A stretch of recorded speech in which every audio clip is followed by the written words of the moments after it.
Hello student. तो almost आपके सब एग्ज़ाम कंप्लीट हो गए। अभी जो आपका एग्ज़ाम बचा वो बीके का है, मीन्स अकाउंट्स का है। ये हम लोग का सबसे कॉमर्स स्टूडेंट का सबसे स्ट्रॉन्ग पॉइंट्स होता है, जो इसको हम लोग बीके को एकदम स्ट्रॉन्ग पॉइंट मानते हैं।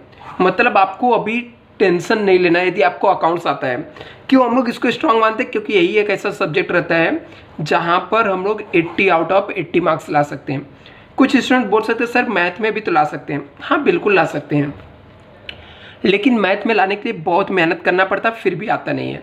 और बहुत सारे स्टूडेंट एसपी के होते तो इसलिए नहीं बोल सकते कि जो मैथ्स है वो स्ट्रॉन्ग पॉइंट्स है, लेकिन बीके को हम लोग पक्का स्ट्रॉन्ग पॉइंट्स बोल सकते हैं। यदि हम लोग कॉमर्स के स्टूडेंट है तो हमको बीके बहुत अच्छे से आना चाहिए, अकाउंट्स आना चाहिए और हमेशा आना चाहिए, और ये इसको अच्छे से आना चाहिए और फुल मार्क्स भी आना चाहिए।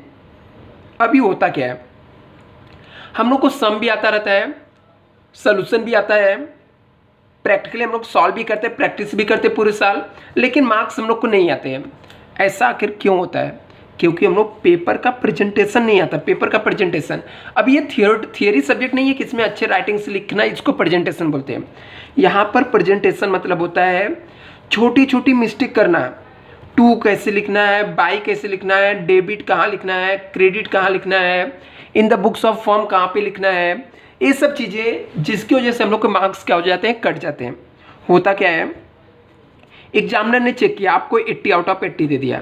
अभी मॉडरेटर के पास पेपर जाएगा तो देखेगा कि आपका मार्क्स कहाँ से कट सकता है, और उसको जहाँ पे भी आप कोई पॉइंट मिला छोटा सा कि आपने मिस्टेक किए हो तो आपके मार्क्स कट जाएंगे।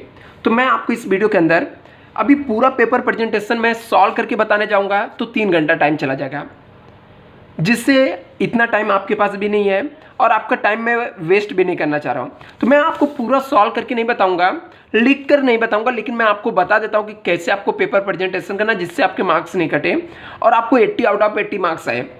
80 आउट ऑफ 80 मार्क्स नहीं भी आए तो जितने सब्जेक्ट के आप एग्जाम दे रहे हो सब में से सबसे अच्छा मार्क्स आपके अकाउंट्स में होना चाहिए, क्योंकि आप कॉमर्स के स्टूडेंट हो। दूसरी बात है, यहाँ पे आपको टाइम मैनेजमेंट भी रखना है। अकाउंट्स के पेपर ऐसे अक्सर होते हैं कि पेपर लोगों के छूट जाते हैं, आते रहता है, किसी एक पर्टिकुलर सम में फंस जाते हैं और उसी में फंसे रहते हैं और फिर वो क्या होता है, वहाँ से उनके मार्क्स नहीं होते। तो मैं आपको देखो बताता हूँ। सबसे पहले मैं आपको पेपर एक दिखा देता हूँ।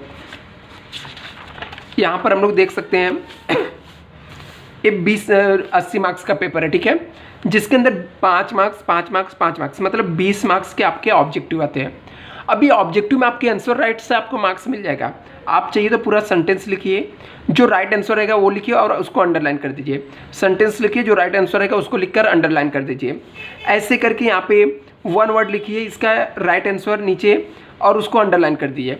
ऐसे करके आपको 20 मिनट के अंदर ये ऑब्जेक्टिव को पूरा राइट कर लेना और 20 मार्क्स आपको मिल जाने चाहिए। यहाँ से प्रॉब्लम फंसता कहाँ पे, प्रैक्टिकल सम में। यहाँ पे 20 मार्क्स में से 20 मार्क्स लाना डिफिकल्ट नहीं होता है।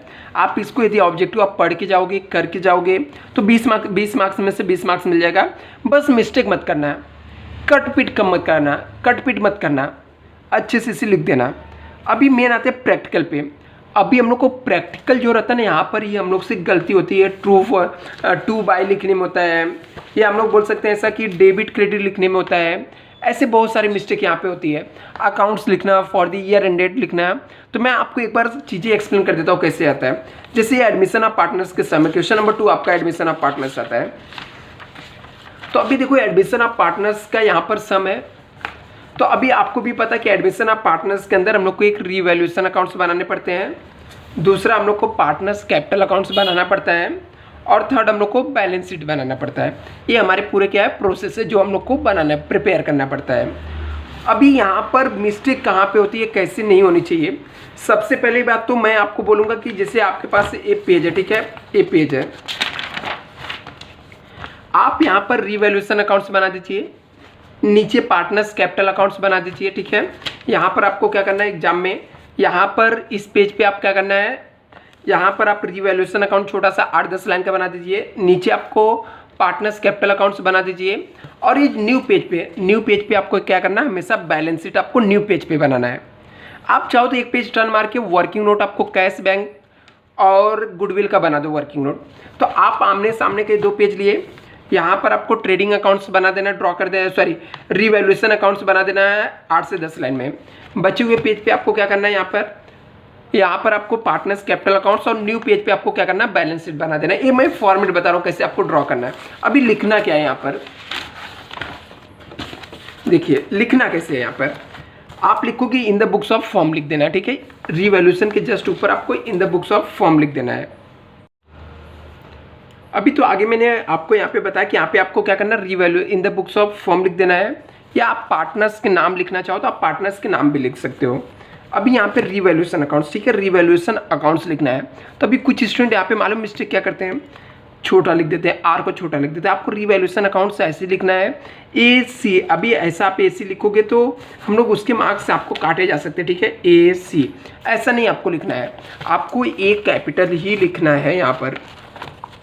अभी सेकेंड बात, यहाँ पे क्रेडिट लिखना है, यहाँ पे डेबिट लिखना है। और इस साइड आपको 2 रहता है और 2 में T कैपिटल रहता है। बहुत सारे स्टूडेंट मिस्टेक करते हैं, बहुत ही कॉमन सी मिस्टेक होती है, लेकिन वो लोग कर देते हैं।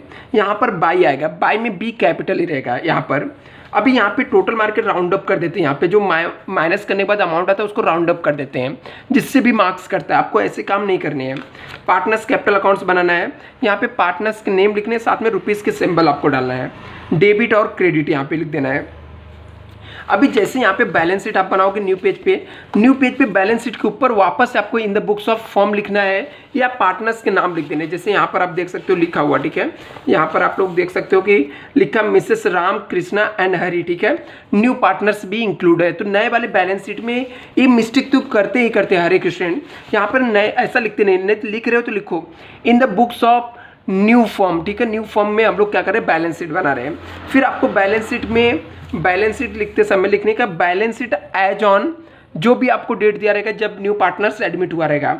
ये सब बहुत ही कॉमन सी मिस्टेक है जो बहुत सारे स्टूडेंट करते हैं। बैलेंस शीट एज ऑन 1 अप्रैल 2020 लिखा हो लिख दो। यहाँ पर अमाउंट रुपीज़ लाइबिलिटीज और असेट्स लिख के लिखना है। अभी balance sheet for the year ended कुछ स्टूडेंट लिखते हैं, इन द बुक्स ऑफ फॉर्म नहीं लिखते हैं। तो ये सब मिस्टेक आपको नहीं करनी है। ऐसा एडमिशन हो गया आपको, यदि रिटायरमेंट के आपके सम आते हैं तो सेम प्रोसेस फॉलो करना है। यदि मान लो आपको जनरल एंट्री पूछा गया तो क्या करना है, यहाँ पे जनरल एंट्री में आपको यहाँ पे डेट का कॉलम बनाना। डेट नहीं रहता ना, कोई दिक्कत नहीं, आप वहाँ पे सीरियल नंबर लिख दो, लेकिन डेट का कॉलम बना दीजिए। पर्टिकुलर्स, LF, डेबिट रुपीज़ और क्रेडिट रुपीज़। कुछ स्टूडेंट सिर्फ रुपीज़ का सिंबल डाल देते हैं, डेबिट क्रेडिट नहीं लिखते हैं। यहाँ पे इन द बुक्स ऑफ फॉर्म लिखो और जनरल एंट्री यहाँ पे लिख दो। यहाँ पे ये सब मिस्टेक नहीं करना आपको, ठीक है। यदि आपको पूछा गया तो ये सब फॉर्मेट आपका परफेक्ट रहना चाहिए, यदि आपको फुल मार्क्स चाहिए। यदि मैं बात करूँ नेक्स्ट चैप्टर की, तो यदि हम लोग जैसे यहाँ पे डिजोलेशन, यदि डिजोलेशन आप सॉल्व कर रहे हो तो सेम चीज़ आपको फॉर्मेट प्रॉपर बनाना है। इन द बुक्स ऑफ फॉर्म लिखना है। पार्टनर्स करंट अकाउंट्स रहेगा, करंट अकाउंट्स, कैपिटल अकाउंट्स, नाम पार्टनर्स का, रुपीज़ का सिंबल, डेबिट क्रेडिट, ये सब चीज़ें आपको प्रॉपर लिखना है। 2 बाई एकदम सही तरीके से प्रेजेंट करना है। अभी मैं मार्किंग स्कीम की बात कर देता हूँ कि मार्क्स कैसे मिलते हैं। जैसे यहाँ पे एडमिशन ऑफ पार्टनर्स के बारे में मैंने आपको बताया, तो रिवैल्यूएशन में ज़्यादा आइटम नहीं आया, ठीक है। जो एडजस्टमेंट के 1-2 आइटम ट्रांसफर हुए, तो एडजस्टमेंट के जो आइटम 1-2 ट्रांसफर होते हैं उसके ऊपर 2 मार्क्स है। पार्टनर्स कैपिटल के ऊपर 3 मार्क्स आपको है, और सबसे ज़्यादा 5 मार्क्स आपके बैलेंस शीट के ऊपर है, क्योंकि बैलेंस शीट में बहुत सारे आइटम जाते हैं और जिसके ऊपर एडजस्टमेंट भी रहता है। तो ऐसे 10 मार्क्स यहाँ से आपको मिल जाते हैं। यदि जनरल एंट्री की बात करूँ तो यहाँ पे देखो 1-1 मार्क्स हर एक जनरल एंट्री पे रहेगा, और किसी एंट्री पे 1.5 मार्क्स रहेगा। वो डिपेंड करता है कि एंट्री कैसा है, उसके बेस पे यहाँ पे मार्क्स रहते हैं। यहाँ पे मार्किंग स्कीम दिया गया है। डिजोलेशन का भी सेम है ऐसे कि वो जितने आइटम है, रियलाइजेशन में 6 आइटम है तो हर एक आइटम पे 1.5 मार्क्स यहाँ पे दिया हुआ, ठीक है। रियलाइजेशन के अंदर टोटल 6 आइटम आए थे, तो यहाँ पे 1.5 मार्क्स के हिसाब से 3 मार्क्स यहाँ पे दिया जाएगा। करंट अकाउंट्स में 6 आइटम आए थे, 1/4 के हिसाब से 1.5 मार्क्स मिल जाएगा। 10 आइटम आपके कैपिटल में आया था तो 1/4 के हिसाब से 2.5 मार्क्स यहाँ पे मिल जाएगा। तो ये ऐसे मार्किंग स्कीम रहता है। यदि मान लो आप लोग बिल्स ऑफ एक्सचेंज को अपर टीम कर रहे हो, ठीक है। बिल्स ऑफ एक्सचेंज में अक्सर क्या होता है, जनरल एंट्री पूछा जाता है। तो सेम फॉर्मेट जैसा मैंने आपको बताया था, फॉर्मेट आपको बना देना है। डेट यहाँ पे लिखना है, और in the books of Ajay लिखना मत भूलिए। यहाँ पे देखिए in the books of Ajay, journal entry of Ajay, ठीक है। Journal, date, particular, LF, debit rupees, credit rupees, ऐसा लिखना है। और लास्ट में टोटल भी मारिए, ठीक है। आपको लगता है कि 80 आउट ऑफ 80 मार्क्स चाहिए तो आपको टोटल भी मारना है। ये छोटे मोटे मिस्टेक आपको करना नहीं है, जो अक्सर स्टूडेंट क्या करते हैं। यहाँ पर देख सकते हैं, यहाँ पे मार्किंग स्कीम कैसे है। यहाँ पे लेजर भी पूछ लिया गया था, ठीक है। यहाँ पे लेजर भी पूछ लिया गया था। तो अजय के लेजर पूछा गया तो यहाँ पे मार्किंग स्कीम क्या है, हर एक एंट्री पे 1 मार्क्स के 5 मार्क्स ये मिल गया था। एंट्री नंबर जो 6 है उसके ऊपर 2 मार्क्स था, तो यहाँ से आपको 2 मार्क्स मिल गया। और अजय अकाउंट्स बनाने पे उसमें जो आइटम थे 1.5 के हिसाब से 3 मार्क्स, इस हिसाब से 10 मार्क्स यहाँ पे अलॉट हुआ था। अभी यहाँ पे कई पूछा गया, ठीक है, हम लोग को इशू ऑफ शेयर्स के, ठीक है, तो ये जनरल एंट्री का ही फॉर्मेट है। तो यहाँ पे आप वापस से सेम फॉर्मेट आपको in the books of company का नाम लिख देना है, date, particular, LF, debit rupees, credit rupees, ये सब चीज़ें आपको लिखकर प्रेजेंट करना है। Journal of RK limited. अभी एंट्री नरेशन भी देखो यहाँ पे लिखना है, नरेशन नहीं लिखते, बहुत सारे स्टूडेंट मिस्टेक करते हैं, ठीक है। एंट्री पास करते समय क्रेडिट के सामने भी सीआर लिख देते हैं, जो कि यहाँ पे क्रेडिट की जगह पे सीआर नहीं लिखना होता है, सिर्फ यहाँ पे डेबिट के सामने डीआर लिखना है। क्रेडिट के सामने आपको सीआर लिखने की जरूरत नहीं रहती है, वो ऑटोमेटिक क्रेडिट हो जाता है। ये टी को स्मॉल लिख देते हैं बहुत सारे स्टूडेंट, टी छोटा वाला लिख देते थे, आपको ऐसा नहीं करना है, टी कैपिटल ही रहेगा और इतना प्लेस छोड़ के बीइंग से नरेशन लिखना है, नरेशन लिखना भूल जाते हैं। यदि आप ये छोटी छोटी चीज़ों को एकदम परफेक्टली क्लियर रखोगे तो ही आपको फुल मार्क्स मिलेंगे, अदरवाइज आपको फुल मार्क्स नहीं मिलेंगे। सेम एज इट इज हम लोग को आ जाता है यहाँ पर ये चैप्टर हम लोग का कौन सा है, फाइनेंशियल स्टेटमेंट एनालिसिस है, तो बट हम लोग को आपको करना नहीं, यदि करना रहेगा तो कर सकते हो आप। डेथ है, डेथ यदि आपको एडमिशन के जैसे पार्टनर होते हैं, डेथ के जैसे रिटायरमेंट के जैसे पार्टनर्स होते हैं, same as it is the death के होते हैं, तो कुछ चेंजेस नहीं है। याद रखना बैलेंस शीट के ऊपर हमेशा, बैलेंस शीट न्यू पेज पे होना चाहिए, बैलेंस शीट के ऊपर हमेशा कंपनी का नाम, बिजनेस का नाम लिखा हुआ रहना चाहिए, बैलेंस शीट के ऊपर बैलेंस शीट एज ऑन लिखा हुआ रहना चाहिए। ये चीज़ें आपको प्रेजेंटेशन पे ध्यान देना है। यदि मैं बात करूँ यहाँ पे एनपीओ, तो एनपीओ में एक प्रेजेंटेशन कैसे लिखना है, करना है यहाँ पे, तो इन द बुक्स ऑफ जो भी आपको एसोसिएशन रहेगा, एनजीओ रहेगा, जो भी चीज़ें यहाँ पे दिया रहेगा उसके बारे में आप लिख दो। इन द बुक्स ऑफ जैसे स्टूडेंट एसोसिएशन है, debit credit, income expenditure account for the year ended, जो डेट दिया रहेगा वो डेट लिख देना है। डेबिट साइड में एक्सपेंडिचर हो जाएगा, क्रेडिट साइड में इनकम हो जाएगा। अमाउंट्स के कॉलम रहेंगे, अमाउंट्स के क्या रहेंगे, यहाँ पे कॉलम हो जाएंगे।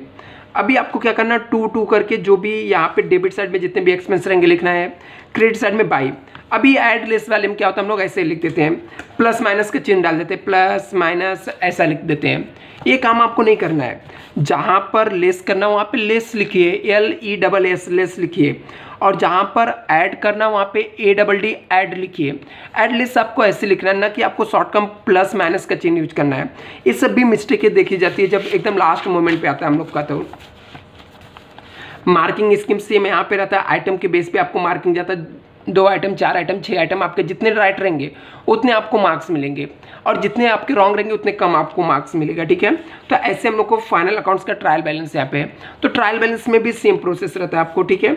हम लोग को ट्रेडिंग अकाउंट्स बनाना रहता है, trading accounts, profit and loss account for the year ended लिखना है, जो डेट रहेगा उसके साथ में debit credit, in the books of जो भी ट्रेडर रहेंगे, जो कंपनी का नाम रहेगा वो आपको लिख देना है। पार्टनर्स कैपिटल, बैलेंस शीट हमेशा न्यू पेज पे बनाना है, फाइनल अकाउंट्स का भी बैलेंस शीट आपको न्यू पेज पे बनाना है, और इन द बुक्स ऑफ जो कंपनी का नाम रहेगा वो आपको लिख देना है, या जो बिजनेस का नाम रहेगा वो लिख देना है बैलेंस शीट में। और बैलेंस शीट में 2 बाई नहीं होता, बहुत सारे स्टूडेंट ये भी मिस्टेक कर देते हैं कॉमन से। तो आपको फुल मार्क्स चाहिए तो इस तरीके से आप पेपर प्रेजेंटेशन करिए जिससे आपको फुल मार्क्स मिलेगा। यदि फिर भी आपको कोई कन्फ्यूजन रहे तो आप लोग मुझे मैसेज करिए, व्हाट्सअप करिए, अदरवाइज मुझे कमेंट करिए, मैं आपको इसके बारे में इन्फॉर्मेशन देता हूँ। Thank you so much.